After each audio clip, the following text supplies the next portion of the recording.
Bonjour à tous et bienvenue dans The Scroll, votre émission sur le SWC Summoners War Championship. Ici, vous trouverez toutes les analyses et toutes les actus sur le SWC. Bien sûr, une émission comme ça, je peux pas faire ça tout seul et je suis ravi d'être accompagné de Mana. Comment tu vas? Mais ça va super bien chez vous, je suis ravi d'être ici pour ce The Scroll. J'espère que vous allez bien et que vous êtes aussi hype que nous pour ce grand tournoi. J'ai vraiment hâte de vous retrouver pour les prélims Europe qui arrivent tout bientôt. Ah ouais, SWC, le moment de l'année pour nous et certainement pour vous aussi, viewers. La hype est présente et vous vous demandez qu'est-ce qui va changer cette année de l'année dernière, le SWC 2020.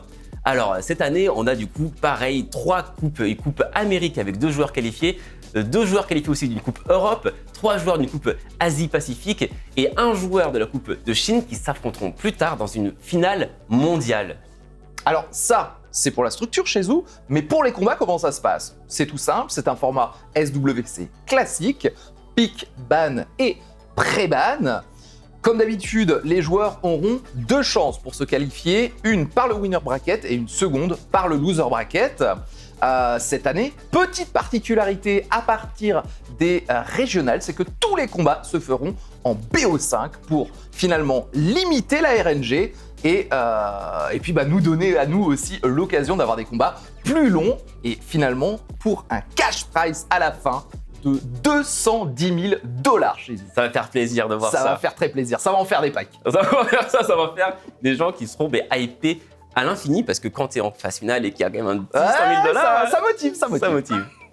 Et du coup, vous pouvez reconnaître le format qui est quand même très similaire de l'année précédente, mais vous inquiétez pas, le tournoi en sera différent parce que cette année, il y a eu quand même des petits ajouts sympas et en particulier des nouveaux monstres qui ont changé un peu la méta. Très clairement, on pourrait parler, peut-être pas changer la méta, mais en tout cas, il y a des nouveaux monstres, ce sont les mages, qui sont sortis très récemment. On n'en a pas vu beaucoup, on a vu un petit peu Coco, mais qui sait, peut-être une révélation pendant les phases finales des SWC. Alors par contre, ce qu'on a vu beaucoup, c'est les 2 monstres à côté du mage, c'est du coup Onimusha et Onmyoji, ces nouveaux monstres ajoutés. On peut voir du coup sur la preview le Lumière, Kinky, évidemment, qui est très fortement entré dans la méta, on en parlera un peu plus tard. Et on a vu aussi Shizuka, on a vu donc les on a vu un petit peu de Shizuka dans les prélims, en particulier avec J-Mac. On en reparlera effectivement tout à l'heure. Et après, 5 familles de monstres qui sont arrivées, c'est les monstres Street Fighter. Donc ceux-là, ils sont très rentrés dans la méta, en particulier du coup Mort, Ryobo, et Karnal, le Bison-Feu. Qui fait un véritable carnage en RTA. C'est ça. C'est le moins qu'on puisse dire. Il y a les nouveaux monstres, mais aussi d'anciens monstres qui reviennent grâce au second awake. On pourrait parler par exemple, je ne sais pas, des faucheuses. C'est pas très probable. C'est pas forcément ce qu'on va voir le plus, à moins qu'un joueur prenne la RTA pour le GB12, mais Kali par exemple, c'est possible. C'est pas impossible. Et j'ai envie de la voir, c'est un peu mon style de jeu. Ouais, complètement. Gros dégâts in your depth, donc on espère peut-être la voir, mais ce qui sera sûr d'observer, ça sera Lulu. Ah oui, Lulu et ses amis, ça, on risque d'en voir. C'est très fort, très fort dans cette méta qui switch un peu là sur quelque chose de très briseur. C'est ça. Évidemment, c'est un support inévitable pendant ces SWC. Préparez-vous à en voir beaucoup. Ça c'est sûr. Et du coup voilà, c'était le petit récap du format et de ce qui avait un peu changé. On va pouvoir rentrer dans le vif du sujet bientôt avec du coup les brackets des autres coupes. Et rentrons maintenant dans le vif du sujet avec la Coupe Amérique. On va parler en premier temps du coup des résultats des préliminaires et ensuite on va regarder les moments forts qui font plaisir parce que vous avez peut-être pu tout regarder. Alors le format de la Coupe Amérique, il est assez gros, c'est en 3 jours de préliminaires. Donc on peut regarder le premier jour, le bracket, mais il faut se rappeler que si on perd au premier jour, on part en loser bracket qui sera le jour numéro 3. Alors les 2 premiers qualifiés de ce jour numéro 1 sont donc Shizzy et Faint Memory. On peut voir des match-ups assez intéressants. On peut voir par exemple du coup Trouel qui perd son combat. Et qui part en loser bracket. Incroyable. Mais bon, on peut parler de ça plus tard. On va parler maintenant des joueurs du qualifié du jour numéro 2. Le deuxième jour, c'est Mad Dream D qui se qualifie avec un sévère 3-0 contre Michael Slian. Le deuxième combat, c'est J-Mac contre Thompson, une finale avant la finale. Et c'est Thompson qui élimine son compatriote sur un 3-1 et qui force J-Mac Tout comme True Whale a allé en loser bracket, on voit Tiger aussi, Topavé, Joseph qui partent tous en loser bracket le 3e jour. C'est ça. Et du coup, on peut voir le 3e jour, tous les joueurs qui ont perdu un match précédemment. Et donc, on peut voir les qualifiés. Ce sont les 4 gagnants du round 2, ce qui est à droite. Donc, on a Daniel Carioca, Big V, Zepharius et True Whale qui se qualifient. Et on peut voir du coup aux dépens de, par exemple, Tiger et Dream Joseph, des habitués. Et même... Et J-Mac, surtout J-Mac, le tenant en titre, qui ne passe pas les prélims. C'est catastrophique. Sur une grande surprise de ne pas voir J-Mac se qualifier. Exactement. Et donc, grande surprise, on va parler maintenant de ce qui s'est réellement passé. Mais avant, on veut parler des joueurs qualifiés parce que vous ne connaissez pas ces nouveaux noms. Donc, on peut vous présenter les joueurs qualifiés de jour numéro 1. On va commencer du coup par Shizzy. Alors, Shizzy, il joue de manière bien offensive et il est très régulier. On voit que saison 16, il a fini 17e. Saison 17, il a fini 16e. Pour un nouveau nom, c'est des scores qui sont très impressionnants. On voit qu'il a de belles drafts. Gianna, Anne qui est devenue incroyablement fort dernièrement. Et est-ce que c'est ça? Je ne sais pas. Mais en tout cas, un joueur très, très, très sérieux. C'est ça. Et un bon win rate, 1300 combats. Enfin, quelqu'un à surveiller. Ensuite, le joueur numéro 2, on voit Faint Memory, joueur vétéran. Il a même le jersey des anciens SWC. C'est clair. Il est connu et il joue, lui, des drafts un peu plus élémentaires, des monstres plus abordables. On peut s'imaginer des drafts comme lui. Il y a juste le Kinky qui est arrivé. Il y a juste le Kinky, effectivement, qui dénote un petit peu dans sa draft. Mais effectivement, on est sur des drafts un petit peu classiques. On a même Fran, Fran second away, qui se trouve à ce niveau-là de la compétition. Et ça fait plaisir. On va suivre Fate Memory avec beaucoup d'attention. 3e qualifié, Madrimdi, qui se qualifie dès le premier jour. Non, dès le 2e jour, pardon. Avec d'excellents win rates, beaucoup de combats, saison 16, 51e, 1700 combats, quasiment 68% de win rate. Saison 17, 92e, 1800 combats, 65% de win rate, avec des drafts on ne peut plus classiques. Il y a du bon, il y a du Okeanos, exactement, sauf le Pontos. Je vais bien être classique, moi les gars, je vais bien être classique et avoir un Pontos. Sauf le Pontos, effectivement, qui fait un énorme retour dernièrement, grâce à son up. Assez surprenant de ne pas l'avoir dans sa draft en saison 17, il a été remplacé par Egang. Oui, bon, il va le jouer, il l'a joué. On peut voir Pontos arriver prochainement, ça c'est sûr. C'est clair. Prochain qualifié, Thompson, la légende, on le connaît. Très fort, très régulier, une box. Bon, il n'y a qu'à voir, il y a à peu près tous les Dark and Light du jeu qui sont là. D'excellents résultats, 37e, 51e, malgré finalement assez peu de combats. C'est ça. 900 combats, 800 combats. Bon. Il n'a pas tryhard. En vrai, il a juste fait le minimum pour se qualifier. Oui. Il sait que ce qui compte, c'est de toute façon les jours de compétition. Il ne va pas se mettre en position top 4. Il se qualifie à l'aise et il est impressionnant. Il est impressionnant. Très clairement. Et alors, parlons maintenant du joueur qualifié numéro 5, c'est Daniel Carioca, l'espoir du peuple du Brésil, du coup, qui s'est qualifié. On peut voir des classements peut-être moins impressionnants par rapport aux autres joueurs, mais ça reste très, très solide. C'est du top 100 sur les 2 saisons. Écoute, c'est clair qu'il va représenter joliment le Brésil avec cette Yonong.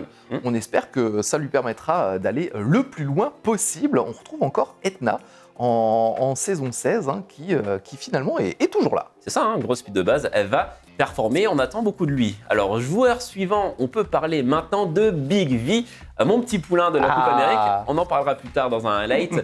Eh bien, lui, il joue un playstyle bien offensif. On peut voir saison 16, on voit Nikki Asima avec des strippers. Ouais. Donc, il veut tuer les monstres en contrôle aussi, mine de rien. Écoute, c'est des drafts finalement assez clean. Regarde-moi ça. On a Asima, on a Nikki. Saison 17, il a l'air d'avoir droppé Kinky. C'est vrai. Ouais. Dur à gérer. Ouais, ça rajoute encore une corde à son arc et je pense que c'est effectivement un playstyle qui te plaît et qu'on va voir, à mon avis, faire de On peut voir moins de 600 victoires de combats, moins de 600 combats. C'est assez peu, effectivement. Et 63e, donc il a performé. Ah, quand même. Il est monté très très vite. Zepharius, le 7e qualifié de ses prélims Amérique, avec une petite 169e place en saison 16, mais il a mis les bouchées doubles pour la saison 17 et qui finit 18e avec Syrah, Diana, des drafts extrêmement efficaces. Okeanos, Chongpong, on est sur des choses qui marchent. C'est classique, ça strip, ça contrôle. C'est très très fort, c'est très méta. 8e qualifié, et non des moindres, Trouail. True Whale. Oh, les classements, c'est tellement régulier. C'est impressionnant. Un joueur impressionnant par ses classements, par son win rate, par sa boxe. Il y a du Pontos, il y a du Ragdoll. Hein. C'est le deuxième Pontos quand même qu'on voit dans ces qualifiés. Donc on risque d'en voir. Et on verra d'autres LD. Il a d'autres LD. Oui, il en garde quelques-uns sous le coude. Je suis sûr qu'il nous réserve de belles surprises. Et donc voilà, c'était les profils des 8 joueurs. Maintenant, vous pouvez mettre un visage sur le nom et savoir à peu près ce qu'ils jouent. Mais vous savez quoi, c'est mieux de voir en images et on vous a préparé quelques petits segments highlights de cette coupe, les préliminaires de la Coupe Amérique. Le premier, c'est en fait que le niveau est tellement énorme, c'était un clash entre 2 légendes en titre. C'était du coup Trouail contre Shizzy. Et on peut voir du coup Trouail jouer un combo Ganymede-Wusa à l'ancienne. Exactement, à l'ancienne. Mais il était plutôt bien pique ce Wusa finalement pour contrer le Karnal, la Syrah. Les debuffs qui étaient en face n'ont rien pu faire. On peut voir qu'il est quasiment full life. Bon, après, il a Kinky Ragdoll. Ouais, il a Kinky Ragdoll, c'est clair. Et de son côté, Shizzy, il a un Han qui est monstrueux. Ce monstre qui va pouvoir faire sort 3 into sort 2. Et qui, en plus de ça, s'il est violent. C'est plus un petit sort 1. Et on est pas mal du tout. C'est vraiment très très fort depuis son up. On voit aussi des choses classiques, du Karnal, du Lulu. On va en revoir dans CSWC. Et là, ce dernier round était très intéressant parce qu'on sait que Shizzy a des monstres, mais il a aussi un cerveau. On peut voir en fait une draft où il est pas bien parce qu'il doit gérer un Kinky. Il a quasiment des monstres morts. Il reste plus que Molong pour faire un sort 3, pour achever ce Kinky parce qu'il peut pas crit. Et il décide de le garder jusqu'au tout dernier moment et de jamais le toucher. Là, il préfère refresh le sort 2 de Molong plutôt que de faire un sort 3. Il pourrait décider là de faire un sort 3 de Molong après. Mais il attend un peu, il refresh, il fait encore une fois un sort 2 pour diminuer les HP. Et là, à la fin, tout à la fin... il veut le one-shot, il ne veut pas le toucher à moins de le one-shot. Et il a bien raison d'avoir gardé ce skill 3 sous le coude. Donc voilà, Shizzy, premier qualifié, et il a bien géré. Très très bien. Le deuxième highlight est non moins impressionnant, puisque c'est un J-Mac contre Thompson.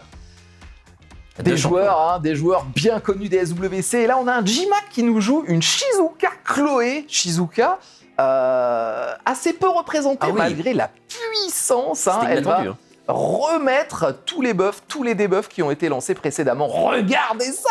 Même les bombes, c'est pas elle qui a lancé les bombes, mais vu qu'ils ont été là, elle peut mettre les bombes et tous les buffs que sa team a mis. Ça fait penser un peu à une sorte de Ganymede Pontos avec tout ce qu'il a dans sa compo. C'est très très fort. Et là, un truc intéressant, ça va être en vampire. Ce runage incroyable pour solo.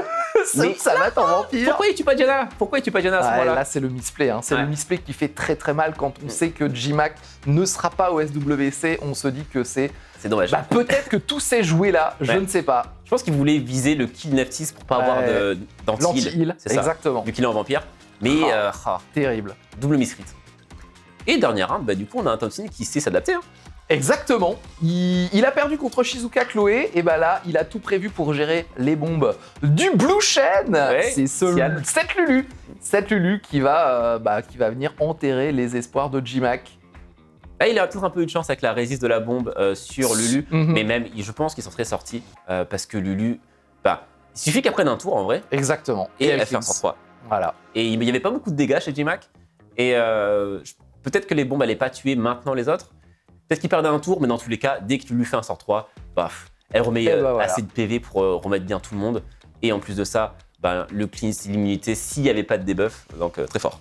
C'est terrible, on ne verra pas J-Mac, ancien tenant du titre des SWC cette année, mais Thompson, lui sera là à nouveau et compte sur lui pour faire le spectacle et nous amener du beau jeu. Ça fait marrant de voir en vrai la petite Lulu à côté de Anne, Diana Ragdoll dans les drafts. Elle fait le café. C'est tellement fort. Et dernier replay, ça c'est un joueur du coup qui joue différemment. C'est pour toi. Il sort de chantier battu, c'est donc Big V qui lui joue un monstre particulier, qui joue la petite Nikki que vous voyez sur le Teddy Bear. Alors du coup, il joue Sierra, Diana et d'autres monstres, mais la Nikki. Alors qu'est-ce qu'elle fait? Le sort buff attaque sur toute la team et ensuite elle tape. Regarde les dégâts, midlife. Oh là là, c'est tellement fort. C'est tellement fort. Et elle synergise bien avec les oracles. Hein. Il a pas eu peur, hein. Il est allé à son AOE malgré le verdict qui n'était pas stun. Il a peur de rien. Ne craint rien. Il a peur de rien. C'est vrai que quand on joue Syra, Diana, Nikki, on est plutôt à l'aise. Vu que c'était stun par Diana, donc ça le met vraiment bien. Mais Nikki, c'est pas qu'un sort offensif. Il y a aussi un monstre qui est le sort 2 qui est un peu défensif, qui fait plaisir, ce soin-là. Hein, ce soin qui a mis full life. Mais c'est un soin, mais c'est aussi un cleanse. Donc ça permet, dans des situations où il est contrôlé, là, par exemple, là, la Rika, elle met pas mal de debuffs. Mais c'est pas quelque chose de gênant si la Nikki a le sort de disponible et open. Eh oui. Elle cleanse, elle heal cette Nikki et elle heal sur son attaque. Et elle se buff elle-même attaque. Elle se set up elle-même le buff attaque. Ce qui nous donne un heal complètement monstrueux. Regardez-moi, full life. la game, elle est finie là. Vous pouvez partir. À ce niveau-là, ouais, là, au niveau psychologique, il a pris très très cher. Et voilà, c'était les petits récaps de cette coupe du coup Amérique. Il y a eu du beau jeu, il y en aura d'autres à suivre. Et on va pouvoir parler maintenant de la coupe Asie-Pacifique. Allons-y. Après l'Amérique, parlons maintenant de la coupe Asie-Pacifique ou APAC.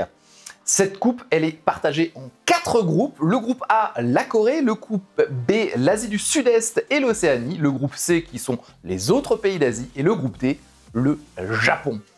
Eux aussi ont eu leurs préliminaires qui se sont passés en 2 jours cette fois-ci. C'est ça. Vu qu'il y avait des petits groupes, les joueurs sont divisés, il y a moins de joueurs, donc c'est que en 2 jours de préliminaires. On peut voir du coup le jour A. Et c'est Second Baby qui s'est qualifié. Effectivement, pour le groupe A, c'est Second Baby qui s'est qualifié le premier jour contre Jack sur un 3-2. Très disputé. Surprise, au jour 2, que s'est-il passé? Mais il a repris sa revanche contre les brackets, Jack qui gagne cette finale. En loser bracket, Jack éliminé en finale du premier jour, et finalement se qualifie. C'est très bien, finalement, il avait bien prouvé qu'il avait mérité sa place. Et on le retrouvera donc du coup parmi les finalistes de l'APAC.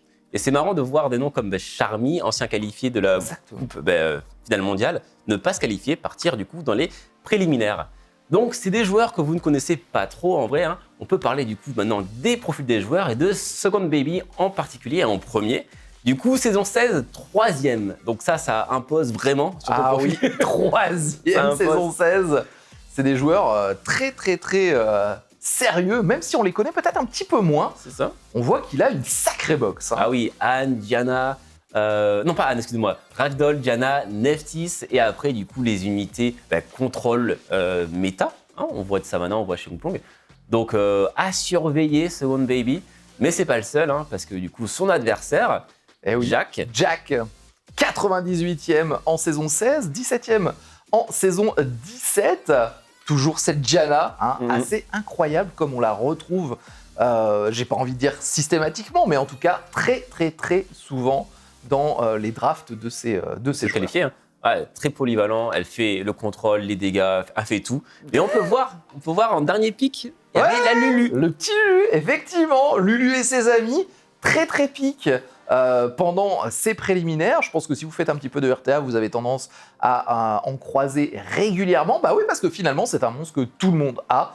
Et du coup, voilà, c'est un monstre qu'on va souvent first pick parce que on n'a pas envie de se le faire prendre. Au SWC, il lui arrive même d'être pré-ban, carrément, tellement c'est fort. Un pick rate équivalent à certains 5 nats les plus méta. Hein. C'est extrêmement fort, extrêmement joué. Regardez-moi ça, pré-ban de Lulu, c'est incroyable. À côté de Neftis. C'est ça. Au rang d'un Nat 5 light and dark, du coup Neftis, on préfère l'enlever parce que si on veut le contrôle, c'est vrai que si tu joues contrôle, tu veux pas le Lulu en face. Ah non, hein, ça c'est sûr, ça va contrecarrer tes plans. Parce que si on fait l'état des lieux de ces sorts, en vrai, le sort 3 va enlever les debuffs de toute l'équipe et soigner en même temps. Et il peut même poser une immunité si t'avais pas de debuff. C'est ça. Donc très dur à gérer. Le sort 2, c'est un très bon soin qui cleanse aussi et une immunité. Donc ça fait beaucoup. Toujours plus. Ouais, c'est ça. Ça fait beaucoup d'immunité, beaucoup de support. Et pour combler les tout, il y a le sort 1 qui soigne aussi. Hein. Exactement. Il soigne sur tous ses skills. Il va cleanse sur son skill 2 et son skill 3 et il immunise possiblement sur son skill 3 et sur son skill 2. C'est vraiment énorme. Et ça peut poser des gros problèmes effectivement contre des teams contrôle. Il y en a qui. Alors, on peut voir un moment rigolo là. Ça, on le montre que très vite fait. Ce qui est intéressant, c'est ce qui est là. Le draw qui apparaît à l'écran. Ce n'est jamais arrivé précédemment parce qu'il y avait un combat. Ça a fini par Lulu contre Molly. Lulu Molly, ça c'est sûr. En plus, chacun des deux se soigne en passif et sur son skill 1. Donc ça risquait effectivement de durer longtemps. De durer très, très longtemps. Et du coup, on parle quand même de monstres. On a parlé de Lulu, on a parlé aussi de Karnal, la Molly. La méta, elle change un peu en ce moment. Elle change, ouais, effectivement, avec le retour de ces monstres stall. C'est plus seulement la vitesse, c'est plus seulement le contrôle. On a le retour de Molong. Exactement. Parce que vu qu'il y a des gros tanks comme Karnal ou Lulu et d'autres monstres comme on a vu des Kinky, etc., Molong revient au grand jour parce que c'est une manière de faire des dégâts sur ces monstres qui ont beaucoup d'HP. Et sans poser des buffs, du coup, les Molong, les Karnal, tous les gros bruiseurs reviennent sur le devant de la scène. Et en général, du coup, ça fait des combats plus longs. Là, on peut voir beaucoup de bruiseurs. Il n'y a que des bruiseurs. En fait, c'est une draft, il n'y a que des bruiseurs. C'est clair. Il n'y a aucun monstre qui contrôle. Si, il y a Rika, on l'explique, qui peut contrôler un peu. Mais sinon, c'est des monstres qui vont devoir faire des focus mono-cibles, savoir, il met un break def, Progvio, ça fait plaisir.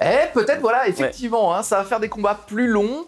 Malgré tout, peut-être un petit peu plus RNG que du cleave. On va attendre de poser le break def au bon moment, d'avoir le proc violent au bon moment pour sortir une cible et avancer comme ça petit à petit dans le combat. Mais au moins, avec des monstres très tanky comme des bruiseurs, un proc violent est moins punitif parce que tu es supposé pouvoir tanker au moins un coup ou deux. Ah, ça c'est sûr. Ouais, alors qu'avant, quand tu jouais des chips contrôle, un proc vio, du coup, tu mourais. Et là, on peut voir des monstres aussi qu'on n'avait pas l'habitude de voir. Les drafts changent. On voit des monstres qu'on ne voyait pas avant. Et ça fait quand même plaisir. Donc là, ces Onimusha qui ont vraiment fait une entrée fracassante. Ils n'ont plus. Hein. Là, ils n'ont plus. Et donc, c'était la fin de ce groupe A. On va parler maintenant du groupe B. Exactement. Et de ces 2 jours de prélim. Le premier jour, le bracket, c'est Diligent qui a remporté et qui s'est qualifié sur un 2-0, 2-0, 3-1. Ouais. Il a perdu un round. Il a perdu un round, effectivement, lors de cette première journée contre Hong KFC. Et attention, surprise, le deuxième jour, c'est Hong KFC qui se qualifie. Et est-ce qu'il a été large Hong KFC, il a fait un seul match en fait, c'est normal. Il était le qualifié du premier jour, il fait 3-1. Et comme du coup le groupe A, c'était du coup les deux gagnants, enfin les finalistes du jour 1 qui ont fini par être qualifiés. Finalement, c'est très bien. On peut maintenant jeter un petit coup d'œil à leur profil, apprendre un petit peu à connaître ces joueurs. Diligent, on le connaît. Ouais, c'est ça, on le connaît un peu. On le connaît un petit peu, Diligent. En vrai, quand il y a la photo avec le jersey des anciens, tu sais que c'est quelqu'un qui pèse. Ouais. J'ai déjà vu celui-là, j'ai déjà vu quelque part. 6e et 2e. Oh là là, il fait une saison 17 qui est incroyable. 75% de win rate avec 2134 combats. Il est solide, mais bon. On voit les drafts. On voit les drafts. Anne, Diana, Ragdoll, Pontos, qui d'autre, plein d'autres. On a aussi du coup le Geogun qui était très méta. Il a un peu disparu, pas disparu, mais moins depuis son petit nerf. Mais il s'est quand même bien drafté et on le verra plus tard. Il sait jouer et il est impressionnant sur les runes, sur la manière de jouer. Clairement parmi les favoris. Complètement. Très très très clairement. Il était au final mondial en 2019 et on va peut-être le revoir en 2021. Ah ouais. Le deuxième qualifié, c'est Hong KFC, un joueur qu'on connaît probablement un petit peu moins, mais qui a malgré tout fait une très belle 14e place en saison 16, 90e place en saison 17. Dans sa draft, finalement, c'est assez méta. Juste cette petite Hathor. C'est ça. C'est quelque chose un monstre qui avait un peu disparu de la méta, ou juste qui était passé sur le deuxième plan, parce que Xiongpu est arrivé l'année dernière, avait pris sa place petit à petit. On peut voir du coup Xiongpu saison 16. Peut-être qu'il s'est dit, ce monstre est moins joué, je peux le draft plus souvent, parce qu'il va pas se faire piquer. À côté de ça, on retrouve la Diana, effectivement. Ouais, classique. Et voilà, Hong KFC, deuxième joueur qualifié de ce groupe B. Mais bon, ça parle, mais est-ce qu'on peut voir en action ce Diligent sur ce highlight numéro 1 parce qu'il a été le boss, en vrai. Il a été le boss. Il a une draft, on a un Tianlang qui n'était pas sur le profil. Il a aussi un Tianlang qui est un monstre très très fort. Oh là là. Il y a des très très très belles box lors de ce SWC, on a l'occasion de voir ça et il est tellement solide, regarde-moi ça. Il gère parfaitement son adversaire. Voilà. Ouais. Et puis, Il y a Anne. Anne, Il y a aussi un Anne. Hein. On a vu tout à l'heure sur Cheesy, sur Thompson. Si tu arrives à tellement contrôler, fort. si tu contrôles et que tu setup enfin du coup, le non-immunité et que Anne peut faire son sort 3, into sort 2, Ah, il va sortir un monstre à chaque tour. Hein. Ouais. À chaque fois qu'il va jouer. Voilà. Ah là là, c'est tellement punitif. fort. c'est vraiment punitif. Et en vrai, il contrôle le reste et Anne se charge des dégâts. Vu qu'il est ténèbres en plus de ça, il peut taper sur tout le monde. Exactement. Tout simplement. Tout simplement. Et pendant ce temps, il tue 1 à 1 les monstres. Et ça, c'est un round du coup très punitif, où il joue très offensif, hein, mais il sait s'adapter. Hein. Ça, en vrai, quand tu as cette draft en face, tu sais pas trop quoi faire. Mais là, il s'est adapté, on voit Lulu. Exactement. Il a sorti une draft qui est, entre guillemets, beaucoup plus classique, beaucoup plus méta de ce qu'on voit actuellement. Il y a Moore, il y a Lulu, il y a Karnal, hein, ce fameux combo Lulu-Karnal. Et ouais. Et ça marche très bien. C'est ces joueurs, en fait, ils ont une box incroyable, mais ils savent quand même jouer la méta. Ils se reposent pas sur les monstres Nat 5 LD. S'il y a besoin, ils trouvent que c'est mieux de jouer Lulu, Karnal, il le fait et du coup, ça rend l'adversaire plus redoutable. Effectivement, il peut jouer ses 5 Nat d'Arcanak, mais il sait aussi jouer méta et s'adapter. Et du coup, le deuxième highlight, c'est en vrai, le highlight de cette année, en vrai, c'est le fait que les Bruisers et les Onimusha en particulier reviennent sur le devant de la scène. Alors, ces derniers monstres ajoutés, ces 4 étoiles natifs, ils sont joués par pratiquement tout le monde. Fort. C'est tellement fort, on l'a vu dans la draft tout à l'heure. Hein. Il y avait 4 Onimusha lors d'un combat.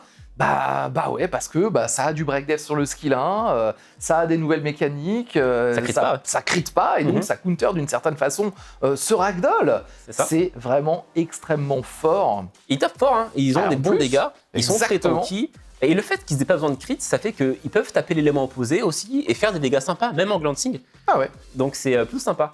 Et de manière générale, en vrai, là on parle du coup des Bruisers et des Onimusha, mais j'ai l'impression qu'on voit plus de monstres qu'avant. On peut voir une Coco, par exemple, là. On voit une Icarès, ici. Qui revient, effectivement. Ouais. Coco, hein, on a parlé de ces nouveaux monstres tout à l'heure, ces mages, et qui a un potentiel tout à fait de l'avoir au SWC. Icarès et son combo qu'on connaît déjà avec Molon, qui revient, elle aussi, pour soit compléter, soit contrer ces Onimusha. Et donc, ça fait plaisir de voir toutes ces manières de jouer qui arrivent sur le devant de la scène. Et c'était la fin déjà de ce récap du groupe B et de manière générale de ce qui s'est passé dans cette Coupe Asie-Pacifique. Et maintenant, on va pouvoir enfin parler de la Coupe Europe. Ça va faire plaisir, n'est-ce pas? Oui, on Let's go. adore ça.